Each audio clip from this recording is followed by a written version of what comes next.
Eu sou Regina Alves e sou o que se chama de uma jornalista sem diploma.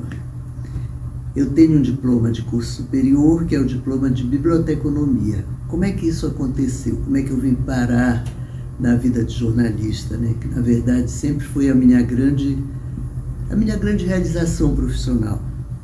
Foi ser jornalista e ser professora. Eu sempre tive uma dupla vivência, né, no mercado e no curso de comunicação. Então, como é que isso se deu? Bom, em primeiro lugar, foi o acaso, como aconteceu com milhões de jornalistas por aí, do tempo em que não existia o curso de comunicação. Eu tinha um amigo, Guilherme Barra, que foi jornalista durante muitos anos e que já, infelizmente, partiu, como tantos outros que eu vou citar aqui. E o Guilherme Barra era remo, torcia pelo clube do Remo, mas foi convidado para editar um jornal do Paysandu, o Alviazul. Era um ano de grandes vitórias para o Paysandu estava explodindo e tal, e eu fui convidada pelo Guilherme, que sabia, a gente era amigo, ele era amigo da minha família, e ele sabia que eu gostava de escrever, que eu queria ser jornalista algum dia, enfim, e ele me convidou e eu fui, né?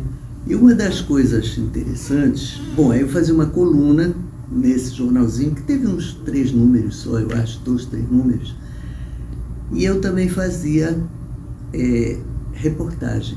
Pela primeira vez na minha vida, a minha primeira reportagem foi no campo de futebol do Paysandu, né? E como eu estava pela coluna fazendo meio que uma campanha para que as mulheres fossem mais ao campo, que o campo de futebol oferecesse mais condições para a torcida feminina, eu fui a um campo de futebol, que era o Paysandu, claro, para fazer uma matéria mostrando as mulheres que estavam ali e ouvindo essas mulheres. Então foi muito legal, porque eu pude viver, né, pela primeira vez essa experiência de escutar o outro, que eu acho que é uma das coisas que o jornalismo proporciona para a gente, que são inigualáveis, assim, você saber o que é que as histórias do outro, você ouvir histórias que depois você vai contar para todo mundo, você vai contar para um público mais amplo. Eu acho que essa essência da profissão a gente nunca pode perder. Eu aprendi aí. Eu vi uma senhora que estava na arquibancada de madeira, ouvi uma outra senhora que estava nas cadeiras, uma mulher chiquérrima, assim, muito bonita e tal, o oposto da outra, que era uma mulher bem mais simples, bem mais do povão, e que ia para o campo com o irmão e o marido, que eram torcedores do Remo, então eles ficavam na torcida do Remo e ela ficava na torcida do Paysandu, no meio da massa ali, sabe, sem problema nenhum. E depois, no fim, eles se encontravam e iam para casa juntos. Eu vi também uma socióloga que estava no campo pela primeira vez e que, na condição de socióloga, tinha se interessado por ver aquilo, e ela tinha ido inclusive comigo, ela era minha amiga, mas ela não tinha ideia das coisas, estava adorando, mas eu tive que dar uns cutucões porque ela estava torcendo pelo goleiro do Remo, na torcida do Paysandu. Então, antes que houvesse uma catástrofe, eu tive que avisar para ela, né? Mas foi muito legal, foi uma experiência assim, inesquecível, e também foi graças a esse trabalho de ouvir pessoas e tal, que eu acabei entrando para o jornalismo, porque o Rômulo Maiorana, que era o dono do Jornal Liberal,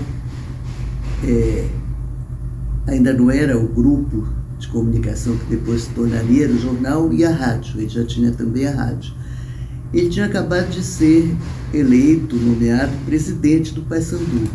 Ele era o que se chama de um Paysandu doente, né? Ele adorava o Paysandu.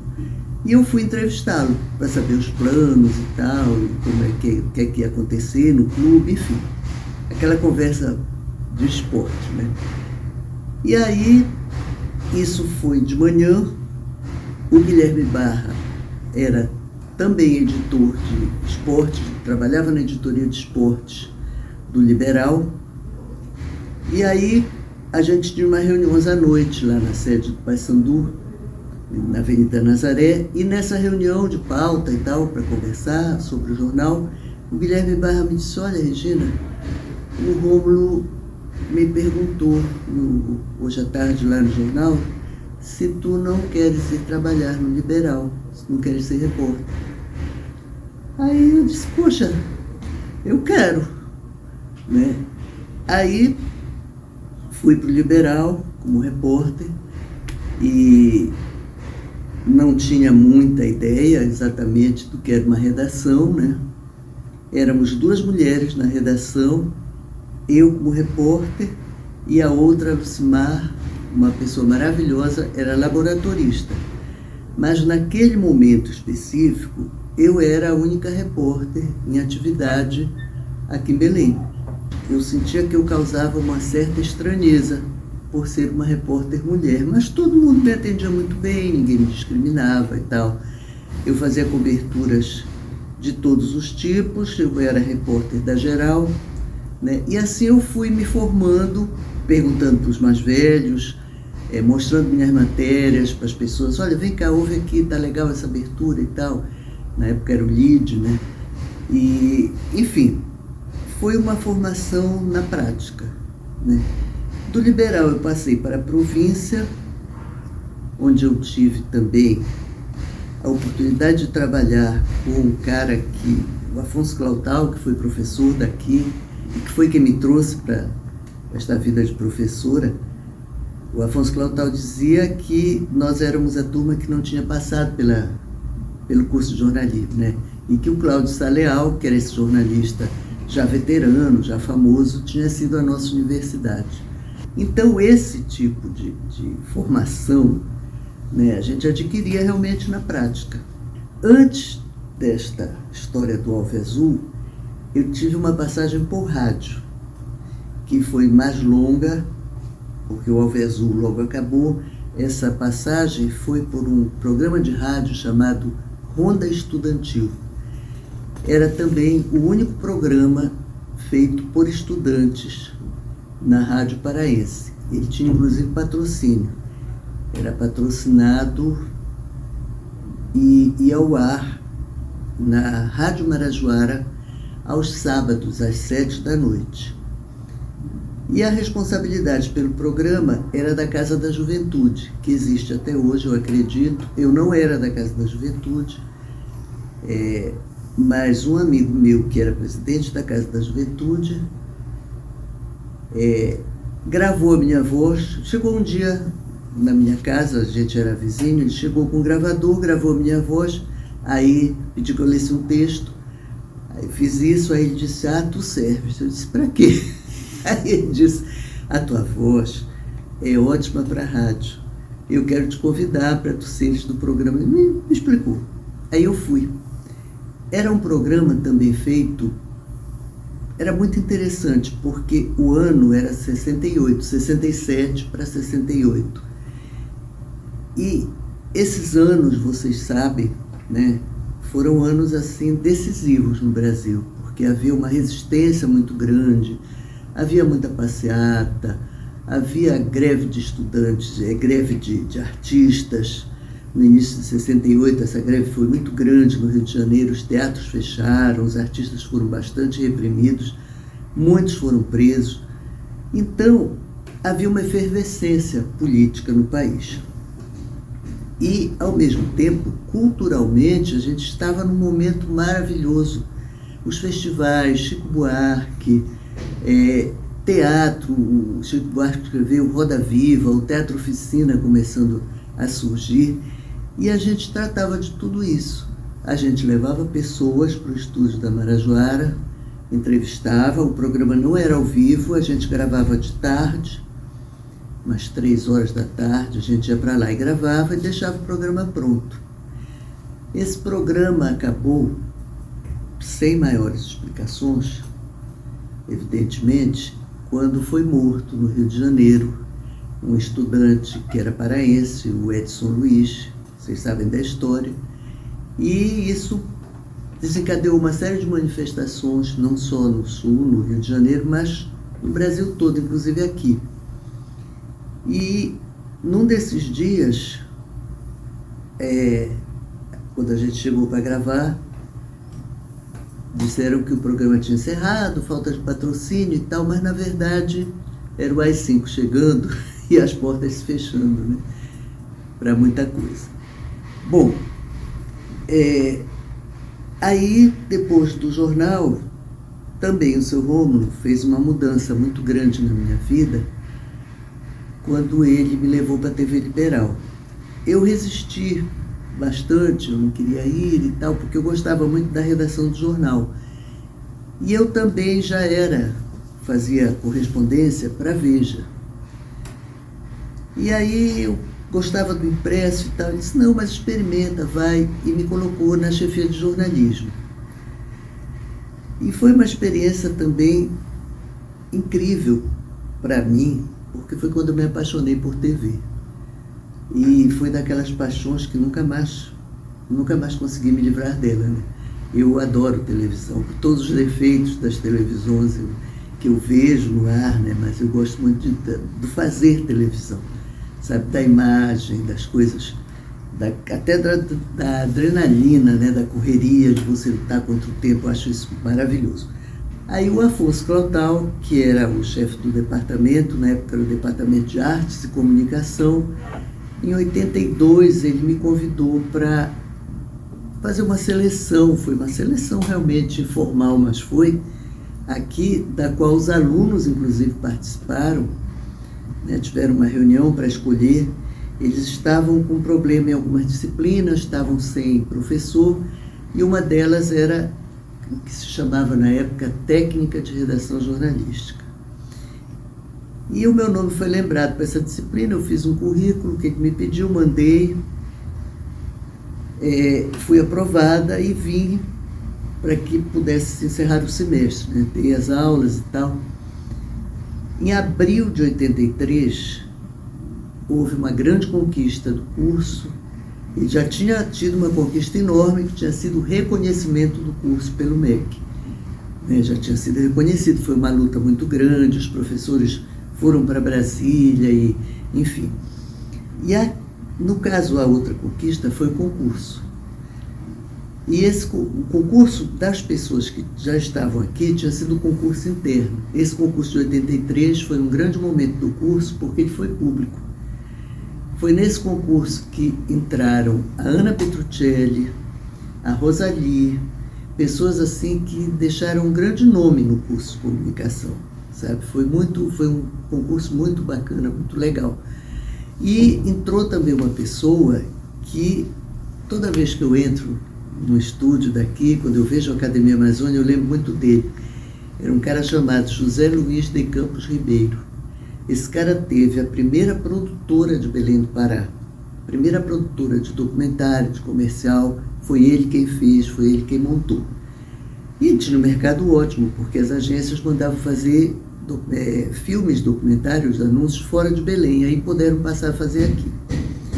Eu já tinha feito alguns trabalhos com ele também, de texto, roteiro, enfim, e aí nós estudamos juntos, e os dois tínhamos essa condição de ser provisionados, né? O que era o provisionado? Era a pessoa que, não tendo diploma, como era exigido a partir de 68, ela tinha um provisionamento, ela podia exercer a profissão, o sindicato nos dava esse aval, mas só no seu município. Então nós éramos provisionados e tínhamos um outro curso superior. Eu tinha o curso de biblioteconomia e ele tinha o curso de direito, se eu não me engano. E aí a gente pôde trabalhar aqui, ser professor. Foi outra experiência, eu digo assim que eu tive muita sorte na vida, porque eu encontrei oportunidades de trabalhar com prazer. Isso é cada vez mais raro.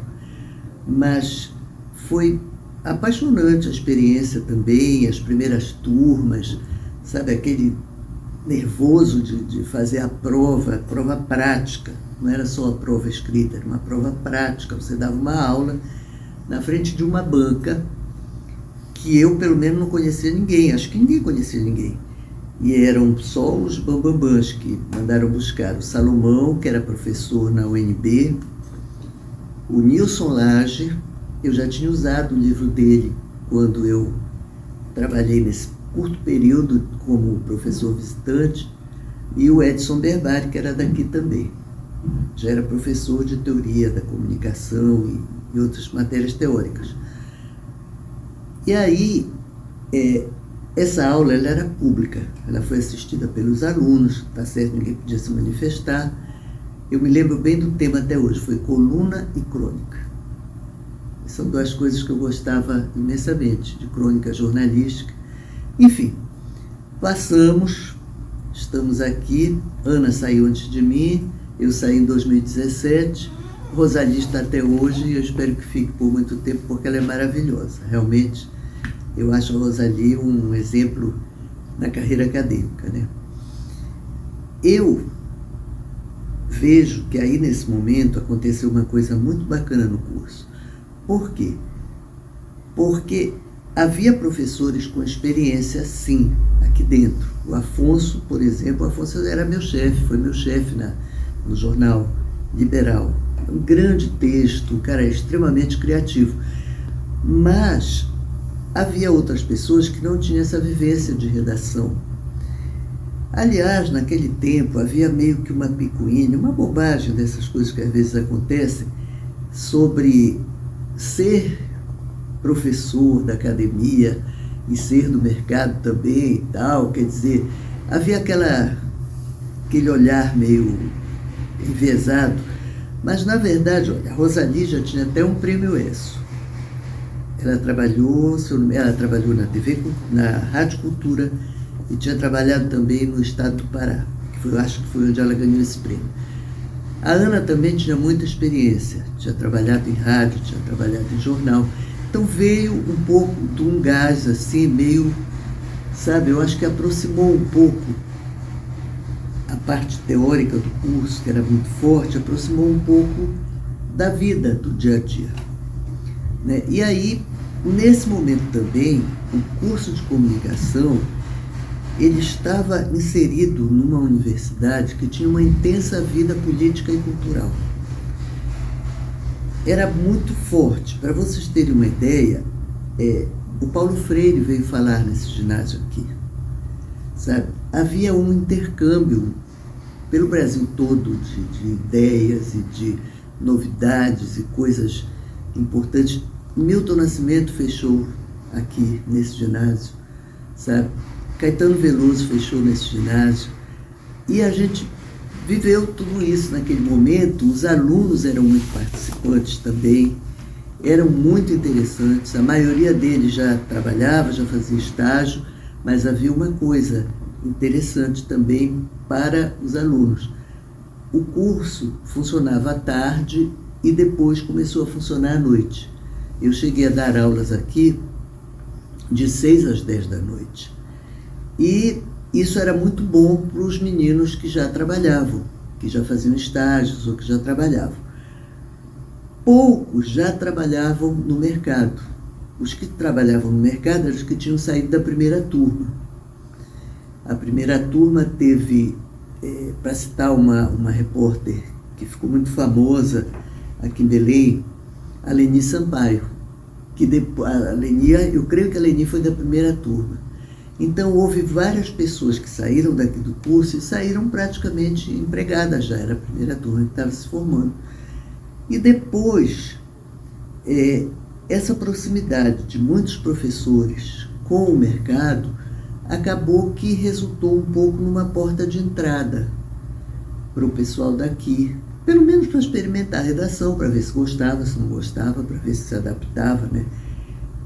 Houve muitos casos, por exemplo, o Océlio Moraes, ele foi meu aluno da primeira turma que eu lecionei aqui, que era essa turma que eram 4 alunos, imagina, uma turma pequeníssima, eram 4 alunos só. E ele começou como revisor no Jornal Liberal, depois foi repórter, depois foi chefe de reportagem, e depois largou o jornalismo, porque também fez direito e se tornou juiz. Ele é juiz do trabalho, se eu não me engano, hoje. Fez uma carreira jurídica, mas antes disso teve uma grande carreira jornalística também, né? Passou por vários, foi chefe de reportagem também na TV, Então, havia muito isso, né, desse trânsito de pessoas. Mas o estágio continuava sendo uma coisa muito complicada. Em muitos lugares as pessoas não eram assim bem orientadas como poderiam ser se houvesse um jornalista e tudo mais para orientar, para trocar ideias. E aí houve uma proposta do Fernando Nascimento, então diretor-geral da TV Liberal. Eu estava trabalhando na TV Liberal, nessa altura estava dando aula aqui também, e eu dava sempre aulas, de vez em quando, na TV, porque a gente não tinha nada ainda. A gente não tinha nada. Quando a gente chegou aqui, de Campos, e eu, nós éramos os dois que mais precisávamos de laboratório. A aula dele era uma delícia. Isso era possível por quê? Porque o De Campos trazia o equipamento dele para cá. Sabe? Era maravilhoso, porque normalmente os alunos não saíam da sala de aula. Então eles tinham a experiência completa de ir para a rua. Logo que eu cheguei aqui, estava 82, foi quando houve uma grande mudança, porque foi quando se elegeram muitos governadores do então MDB, né, que era a oposição à ditadura, ao regime militar. E aqui se elegeu Jader Barbalho numa ampla frente de esquerda. Foi quando o Paulo Fonteles, por exemplo, que depois seria assassinado, foi eleito deputado estadual. E aí a minha turma foi toda para a Assembleia Legislativa, junto comigo. A gente conseguiu os convites e tal, e fomos para cobrir a abertura da primeira legislatura, que tinha um deputado, como o Paulo Fonteles, do PCdoB. Né? E a gente cobriu muito as manifestações pela meia passagem. Eu tenho até hoje fotos dos nossos alunos daqui e outros de outras áreas, né, o pessoal do DCE, dentro do gabinete do governador, negociando e fazendo matéria, quer dizer, alguns negociando e os meus alunos fazendo anotações para a matéria, que depois a gente fazia aqui. Havia um jornal chamado Experimento, que foi criado pelo Afonso Frautal. Esse jornal era feito pelos alunos, fotos e textos, era diagramado. Nesse tempo a Ana Petru ainda não estava aqui, porque ela trabalhou muito com essa área de diagramação, mas havia um diagramador do Liberal, geralmente. A gente contratava alguém, fazia uma coleta, contratava algum diagramador de fora, ele diagramava o jornal e era impresso na gráfica da universidade, onde hoje é o Centro de Memória da UFPA. E esse jornal foi tão importante que ele fez uma vez uma entrevista com o Hélio Gueiros. Essa entrevista repercutiu fora dos muros da universidade, como se diz. Foi assunto na cidade toda. Hélio Gueiros sempre foi um político muito polêmico, né? Então ele disse uma série de coisas importantes assim para criar bochicho na política. Mas isso, quando a gente realmente conseguiu equipamentos, foi uma grande vitória para o curso. Eu fico muito feliz hoje de estar aqui nesse estúdio, e de ver o Academia Amazônia continuando, porque isso tudo a gente sonhava, mas, sabe, esbarrava, a gente chegava a fazer. A gente chegou uma vez a fazer um documentário que foi uma loucura. Eu lembro que foi feito na casa do De Campos, se chamava Povo da Minha Terra. Era um pouco uma ironia em cima dos discursos populistas dos políticos, né? E a gente editou no quarto dele lá, sabe? Porque era onde estava a edição e usando imagens daqui e dali que ele tinha. Esse documentário a gente chegou a mandar para a Folha de São Paulo, para um concurso nacional de documentários, que acabou também não acontecendo. Ainda era o outro regime. Então, e aí, porque não sei o quê, mas enfim, nunca devolveram para nós, o que é uma pena, porque a gente também não tinha cópia. Ainda era no tempo do VHS. Bom, aí eu fiquei dando aulas aqui e como os outros professores que também trabalhavam em redação, a gente levava os alunos e tentava, de algum modo, também trazer pessoas aqui. Como eu trabalhava no núcleo de Rede Globo, da TV Liberal, eu tive alguma facilidade de trazer pessoas da Globo quando elas vinham aqui.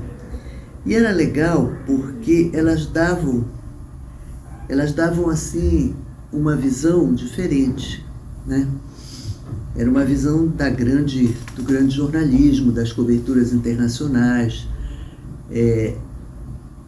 E um deles que veio aqui, maravilhoso, foi o Marcelo Canelas, que foi um grande repórter, fez matérias incríveis aqui.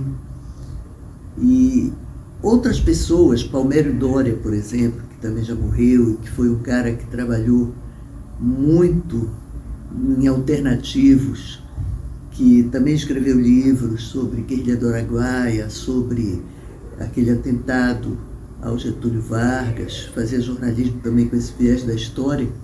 Ele esteve aqui uma vez e ele era de um humor também muito ferino. Era muito legal essa conversa, sabe, das pessoas sentarem na mesma sala e aquele cara que tu vias só na televisão, de repente está ali, disponível, batendo papo e tal. Isso era também muito bom. E todos nós fazemos isso. Eu lembro que uma vez, há muitos anos não via o Luiz Macluf, que também já morreu, até parece que aqui está virando um necrológio, mas é isso vida, né? Vida é isso. Quem não está aqui é porque já foi, né? E quem já foi também deixou uma história que merece ser reconstruída. O Luiz Macluf, que tinha um currículo muito grande fora daqui e que aqui em Belém tinha tido o grande papel durante a ditadura ainda, e num período extremamente duro, porque foi quando houve o caso dos padres e poceiros do Araguaia, aquela crise entre igreja e Estado que reverberou muito aqui. O Luiz Macluf era o editor de um jornal chamado Resistência, que vocês já devem talvez ter ouvido falar, que era editado pela Sociedade de Defesa dos Direitos Humanos do Pará. Um jornal que foi apreendido, tinha que levar... A gráfica do jornal foi invadida pela Polícia Federal, pessoas foram presas, o Paulo Roberto Ferreira está aí até hoje para contar essa história. E aí era um momento extremamente difícil.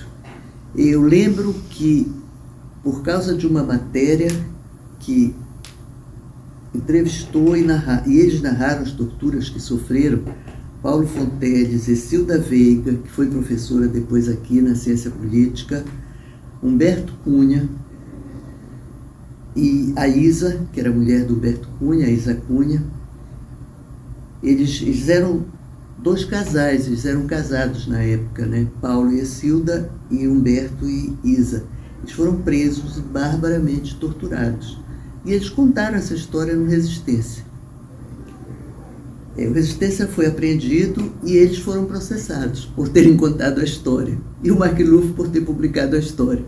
Sabe, foi na auditoria militar, não era justiça comum, foi na auditoria militar.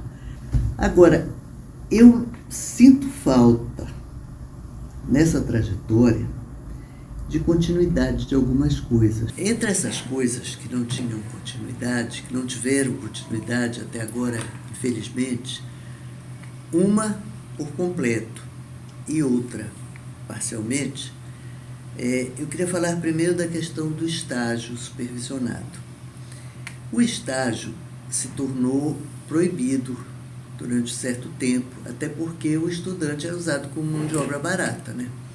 E ninguém queria isso, a não ser quem estivesse interessado em explorar essa mão de obra barata. Não era o nosso caso. E também não era o caso dos alunos. O que acontece? Esse estágio, que eu acho que foi um exemplo e que deveria ser um exemplo até hoje, eu não sei como está a questão do estágio hoje em dia nos lugares, não tenho a menor ideia. Não estou mais no mercado e também não estou mais aqui. Mas foi um programa que se criou e que foi tão importante que, para vocês terem uma ideia, ele foi assinado pelo reitor da época, que era o professor Nilson Pinto. O diretor da TV Liberal, Fernando Nascimento, me chamou. Um dia eu já estava no núcleo da Rede Globo lá, e ele sabia também, claro, que eu lecionava aqui, e ele queria atrair alunos para um tipo de estágio que fosse realmente diferente, né? Aí se criou, conversamos lá, conversamos aqui, e se criou um projeto que começou pelo ProTV, que foi a porta de entrada para um programa que depois se expandiu pelo jornal e pela rádio liberal. E aí, como é que foi feito? Houve um convênio entre as organizações Rômulo Maiorana e a universidade. Esse convênio foi assinado pelo então reitor da UFPA, professor Nilson Pinto, e pela diretora administrativa do Grupo Liberal, na época, Rosângela Maiorana. Eles assinaram esse convênio na TV Liberal, e como é que era feito? Havia direitos e deveres das duas partes. E havia uma supervisão acadêmica. No caso, como eu tinha uma interferência direta, né, nesse projeto, eu fui nomeada a primeira supervisora, né, dessa programação na TV. E depois acabei trabalhando com todas as mídias do grupo. O estudante, ele tinha horário para cumprir, ele não podia passar da hora, né? E ele tinha uma série de limitações. Ele não podia ficar fazendo matérias que seriam do repórter, né? Ele não podia assinar matérias, ele acompanhava o repórter, e quando ele fazia matérias, ele tinha uma supervisão, mas, por exemplo, ele não podia estar, vamos dizer, no noticiário policial, que era um noticiário mais de risco. Isso aconteceu uma vez por um acaso e deu uma confusão danada. Foi com Alain Cativo, que hoje em dia é um dos sócios da Tempo. Era meu aluno, Alain.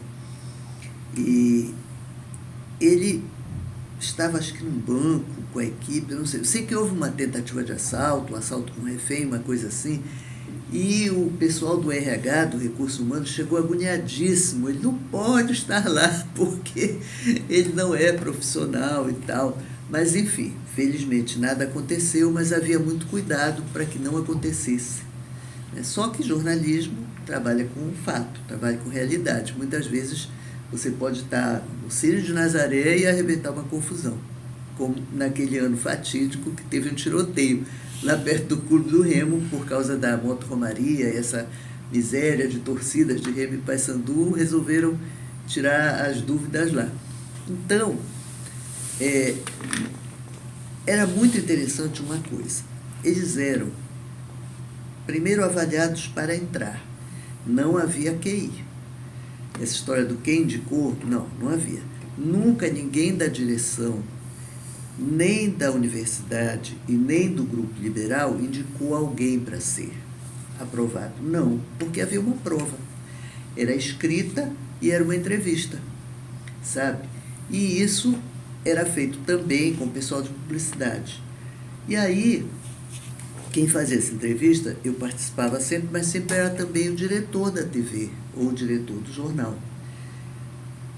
E a melhor coisa que acontecia era que depois do estágio havia uma outra avaliação e muitas pessoas eram contratadas.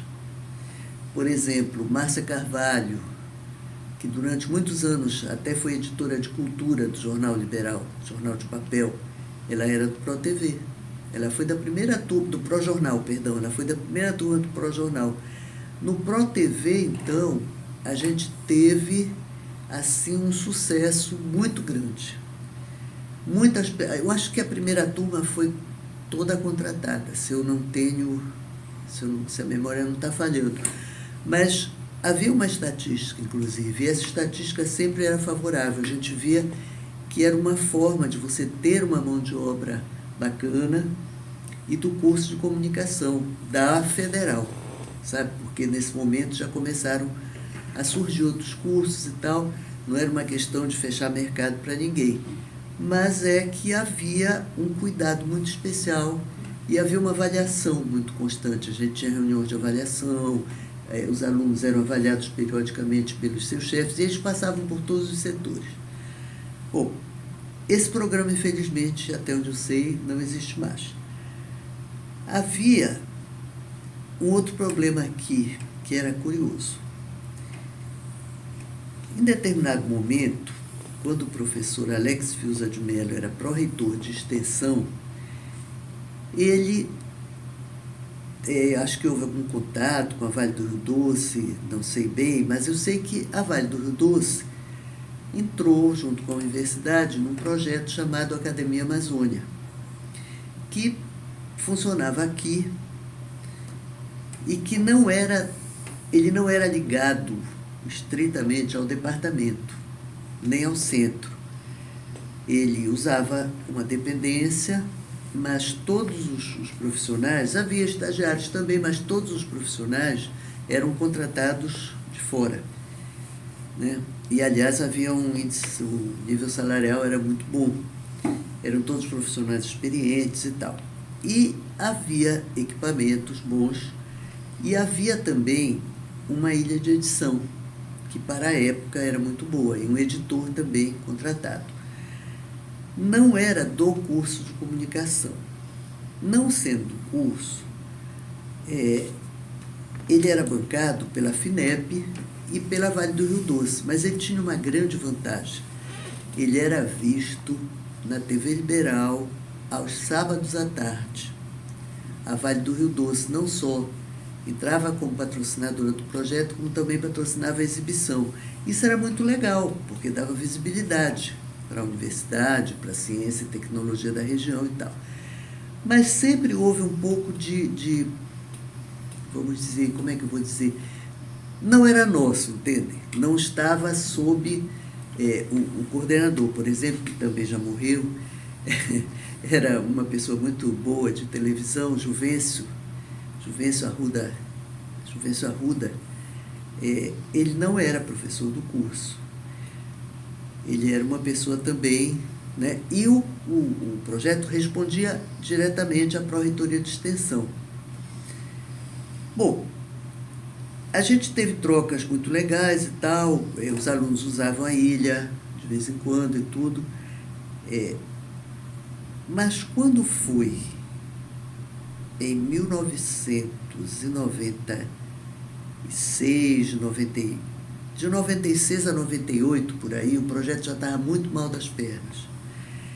E era uma dificuldade, eles tinham atraso de pagamento, enfim.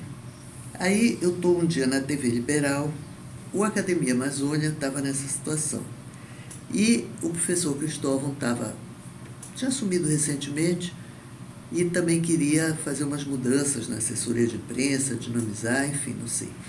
Eu sei dizer que ele me ligou. Eu já estava trabalhando no jornal com a Rosângela, a minha sede é de jornal, mas eu estava na TV justamente porque eu ia em todos os lugares, né? A gente tinha cursos na rádio, cursos na TV e tal. E eu estava na TV, toco o telefone, era ele, me convidando para uma conversa e logo me adiantou que ele queria que eu assumisse a assessoria dele e também o Academia Amazônia. E eu fiquei no Academia Amazônia. Foi uma aula de trabalhar com a Academia Amazônia, foi uma aula de tudo, não foi só de televisão, não foi só de arrumar recurso, foi extremamente duro e extremamente enriquecedor. Aí a primeira coisa muito triste foi ter que enxugar a folha, sabe? Ter que cortar salário, ter que demitir gente, porque a gente ficou mínimo, a gente não tinha mais condição de fazer o programa. A gente fazia o programa, que não era mais exibido aqui, era exibido só na TV Cultura do Rio, de São Paulo, mas assim, reciclando matéria, sabe? Era uma coisa muito complicada. Aí a qualidade não era mais a mesma e tal, a gente não podia mais fazer um programa inteiro, a gente não tinha mais condição de fazer isso. Mas a gente podia fazer um minuto da universidade. Aí eu levei esta ideia para o Fernando Nascimento, que foi um parceirão, era o diretor da TV de Verão. Ele se apaixonou pela ideia. Aí a gente passou a fazer o minuto da universidade. Cada minuto era um projeto. Por incrível que pareça, passava no horário nobre, passava no horário da novela. E quando novela, era novela, hein? Aquela novela que todo mundo assistia. Então, isso passava, estreou no sábado à noite e tinha uma reprise na segunda-feira, no outro intervalo. Aquele minutinho fez diferença para muitos projetos aqui dentro. Por quê? Porque todo projeto que a gente mostrava, a gente dava uma cópia para o professor responsável, para a pessoa responsável pelo projeto. Essa cópia eles usavam até para obter financiamento. Eu fui convidada pela universidade, pela FACOM, Faculdade de Comunicação da Bahia, para um evento lá que eles faziam, de telejornalismo, televisão. Eu fui convidada para apresentar esse projeto. E os professores de lá diziam, mas como que a gente não tem isso aqui? Porque outras faculdades com mais dinheiro não tinham. E a gente conseguiu, sabe? Eu acho que a academia demorou um pouquinho para voltar para o curso, mas acabou voltando, eu acho, porque a partir daí vieram a Maria Taíde e a Alda. Não lembro se houve outros professores, lembro das duas, que também trabalharam bastante, conseguiram muitas coisas, mas infelizmente a gente não conseguiu voltar a ter a visibilidade, a mostrar o que a universidade faz, né? Porque aquilo tinha uma resposta muito grande. Pessoas escreviam e falavam para a gente, poxa, eu não sabia que tinha isso, não sei o quê. Pessoas da própria universidade, que não conheciam determinados projetos. Bom, enfim, eu acho que o Academia Amazônia merece voltar a ter um programa, sabe? Porque a universidade tem um protagonismo muito forte aqui. Mas o Academia Amazônia sozinho não vai poder. A universidade teria, de repente, que voltar os seus olhos, sabe, para a divulgação que ela própria pode ter. Então, eu acho que aí o Academia volta ao papel que ele já teve antes, né, de divulgação realmente da ciência e tecnologia que se faz aqui.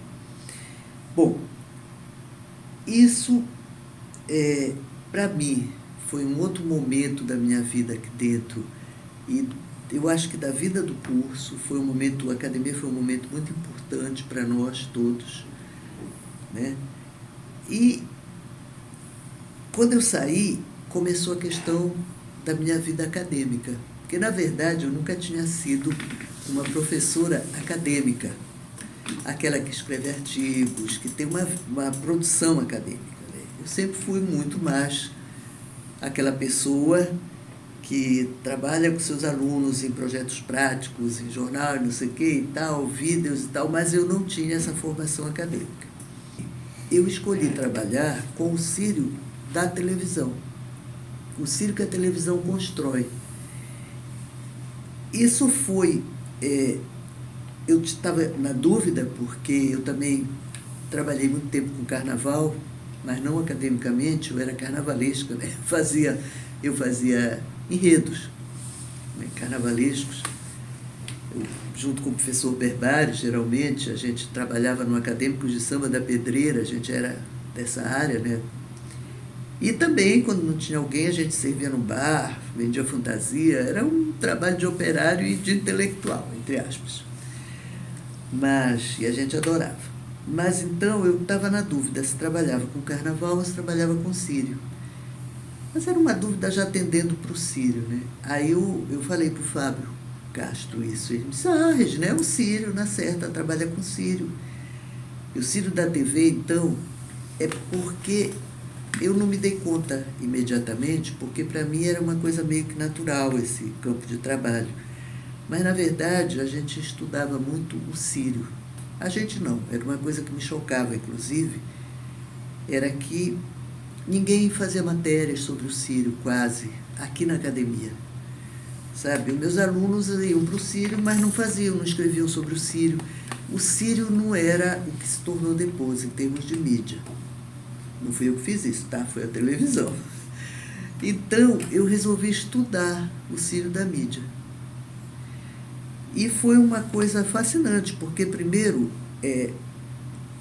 eu não tinha modelos, né? Eu tive que ir, como dava e tal, me virando, e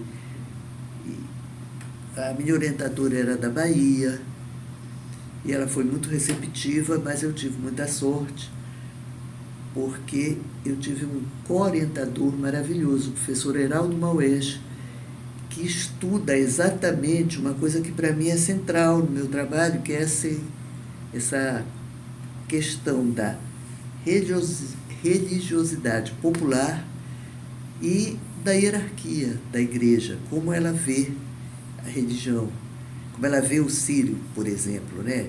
O popular vê o Sírio com resquícios, eu digo que, eu até usei essa expressão, são resquícios da Idade Média na Idade Mídia, aquelas pessoas com os joelhos esfolados no chão, carregando cruzes, aquele homem dos caranguejos. Isso é a pura religiosidade popular, que a igreja, inclusive, não aprova, porque eles não condenam, mas assim claramente, mas não é porque a igreja tem um catolicismo cristocêntrico. É a figura de Cristo. Maria é um caminho para Cristo. Mas essas pessoas que estão ali, quase morrendo no chão, desmaiando, elas estão fazendo um sacrifício que é uma tradição do catolicismo popular. Como tem aqueles que se flagelam nas Filipinas, são práticas que a igreja não absorve bem. Mas, enfim, depois do mestrado, veio o doutorado. Entre uma coisa e outra, veio a experiência com a comunicação institucional. Eu tive muitos alunos que me marcaram, porque, no meu tempo, eu acredito que isso mudou um pouco. Eu acho que, quando eu sempre venho aqui, quando me convidam, né, eu venho conversar em sala de aula com os alunos, ou banca de TCC, ou banca de doutorado, banca de mestrado, enfim. Eu gosto muito de vir aqui. Mas eu não sei se porque as coisas eram menores, a escala do curso era menor, tinha menos alunos, tinha menos professor, a universidade era menor. Eu sinto falta de uma certa ligação que havia maior, sabe? Eu acho, inclusive, que os professores hoje, eu não estou dizendo que isso está errado, mas eu acho que eles estão tão assoberbados na carreira deles que eles não têm mais o tempo que eu tive com o pessoal do meu tempo de sentar num barzinho, tomar uma cerveja, conversar afiado, onde nascem grandes ideias, nasceram grandes ideias. Porque o tempo que eu passei aqui, todo mundo tinha uma vida fora daqui também. Então havia toda uma participação da gente na vida de fora. Eu creio que hoje, eu acho que eu não ia mais me adaptar, sabe, à vida acadêmica, porque as pessoas têm que fazer tantas coisas que eu acho que elas têm pouco tempo para viver a cidade, sabe, para viver a cultura. O meu tempo aqui foi um tempo muito prazeroso, também por essas pessoas que de repente era um bate-papo no corredor rapidinho, sabe, as pessoas tinham tempo para ter mais convívio, sabe? Eu acho que as trocas entre a gente eram mais fortes, não sei, me parece.